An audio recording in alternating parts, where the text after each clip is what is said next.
چوونی گەنجانی هەرێمی کوردستانی عێراق بۆ وڵاتانی ئەوروپا بەردەوامە، بەڵام هێشتا حکوومەتی هەرێمی کوردستان و دەستگاکانی دیکەی هەرێم هیچ هەنگاوێکی کرداریان بۆ کەمکردنەوەی ڕێژەی چوونە دەرەوەی هاوڵاتیانی هەرێم بۆ دەرەوە نەناوە و بێدەنگن.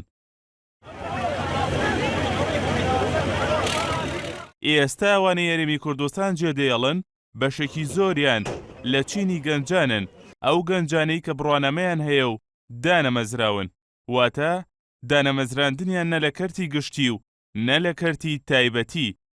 بەپێی ئەمارێکی فیدراسیۆنی پەنابەرانی عێراق لقی کوردستان کە NRT دەستی کەوتووە، تەنها لە ماوەی دەمانگی ڕابردوودا زیاتر لە 10,000 کەس چوونەتە وڵاتانی ئەوروپا. لەو ژمارەیەشدا لە 170 بۆ 75 گەنجن، هەروەها لە 120 بۆ 25 خێزانن. ڕێژەکەش بەراورد بە ساڵی ڕابردوو 5 ئەوەندە زیادی کردووە، چونکە ساڵی ڕابردوو 1500 بۆ 2000 کەس هەرێمی کوردستانیان جێهێشت و ڕوویان لە وڵاتانی ئەوروپا کرد. بەپێی هەمان ئاماری فیدراسیۆنی پەنابەرانی عێراق لەو ژمارەیەدا زیاتر لە 30 کەسیان گیانیان لەدەستداوە. هەروەها زۆربەی ئەوانەی هەرێمی کوردستانیان جێهێشتووە و چوونەتە وڵاتانی ئەوروپا دانیشتووی پارێزگای سلێمانی و ئیدارەی گەرمیانن.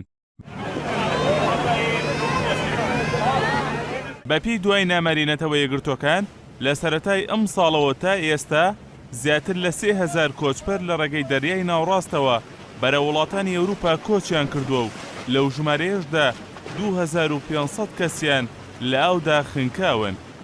لە کاتێکدا ساڵی ڕابردوو 219,000 پەنابەر بەرە وڵاتانی ئەوروپا کۆچیان کردووە. کۆچکردنی ئەو هاوڵاتیانەش زیاتر لە وڵاتانی ڕۆژهەڵاتی ناوڕاستە، بە تایبەت کۆچکردنی هاوڵاتیانی وڵاتانی سووریا و عێراق گەیشتووەتە لووتکە. چوونی گەنجانی هەرێمی کوردستان بۆ دەرەوە بۆ چەند خاڵێک دەگەڕێتەوە. یەکەم، بوونی قەیرانی دارایی کە زیاتر لە ساڵێکە ڕوبەڕووی هەرێمی کوردستان بووەتەوە، بەڵام هێشتا حکوومەتی هەرێم نەیتوانیوە چارەسەری بکات. بەوەش پرۆژە خزمەتگوزاریەکان پەکی کەوتووە و فەرمانبەرانیش لە وادەی خۆیدا موچە وەرناگرن. دووەم، قەیرانی سیاسی کە زیاتر لە 3 مانگە هەرێمی کوردستان بەهۆی پرسی سەرۆکایەتیوە ڕوبەڕووی بووەتەوە و تا ئێستا چارەسەر نەکراوە و ڕۆژ بە ڕۆژیش قەیرانەکە ڕوو لە ئاڵۆزبوونی زیاتر دەکات. سێیەم، زیادبوونی ڕێژەی بێکاری لە هەرێمی کوردستان، ئەویش بەهۆی بوونی قەیرانی دارایی و بوونی ڕێژەیەکی زۆری ئاوارە لە هەرێمدا. چوارەم، هێرشی داعش بۆ سەرسنوورەکانی هەرێم و شەیدبوونی زیاتر لە 1000 پێشمەرگە بۆ هۆی شەڕی داعشەوە. ئەوەش بە وتەی دەروونناسان کاریگەری خراپی دەرونی کردوتە سەر هاوڵاتیان. سەرەڕای ئەم ژمارە زۆرەی چوونی گەنجان و هاوڵاتیانی هەرێم بۆ دەرەوە، بەڵام هێشتا حکوومەتی هەرێمی کوردستان و پەرلەمانی کوردستان بێدەنگن. بە شێوەیەک 2 مانگە کۆبنەوەی ئەنجومەنی وەزیران ئەنجام نەدراوە.